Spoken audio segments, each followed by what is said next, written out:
नमस्कार, मी डॉक्टर मयुरेश आणि आज मी तुम्हाला सांगणार आहे की पिरियडच्या दरम्यान त्याचप्रमाणे पिरियडच्या आधी तसेच मेनोपॉजमध्ये काही जणांना मायग्रेनचा खूप त्रास होतो.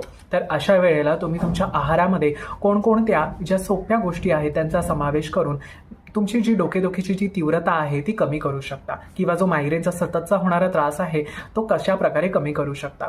तर सर्वप्रथम जो तुमचा इस्ट्रोजन हॉर्मोन आहे त्याच्या फ्लक्च्युएशनमुळे खूप जणांना पिरियडच्या दरम्यान किंवा आधी त्याचप्रमाणे मेनोपॉजमध्ये मायग्रेनचा त्रास होतो.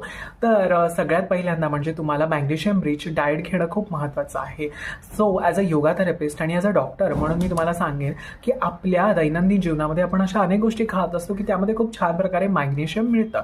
पण तरीसुद्धा जर तुम्ही त्या गोष्टी खात नसाल तर आजपासूनच तुमच्या आहारामध्ये त्याचा थोडा थोडा का होईना समावेश करायला सुरुवात करा. तर सगळ्यात पहिल्यांदा म्हणजे पालक आहे. पालकामध्ये खूप उत्तम प्रमाणात मॅग्नेशियम मिळतं. ब्रोकोली आहे, सिमला मिरची आहे, चवळी, राजमा, तसेच सूर्यफुलाच्या बिया, भोपळ्याच्या बिया या सगळ्यांमधून खूप छान प्रमाणात आपल्याला मॅग्नेशियम मिळतं. तसेच आपल्या सगळ्यांचे आवडते जे ड्रायफ्रूट्स असतात ज्याच्यामध्ये बदाम आहे, अक्रोड आहे, अंजीर आहे, जर्दाळू आहे, या सगळ्यांमध्ये सुद्धा उत्तम प्रमाणात मॅग्नेशियम मिळतं.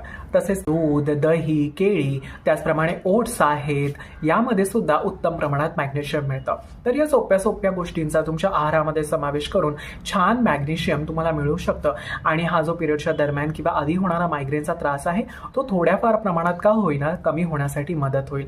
तुम्हाला अजून मायग्रेनसाठी काही उपयुक्त माहिती हवी असेल तर कमेंट बॉक्समध्ये मायग्रेन नक्की टाईप करा.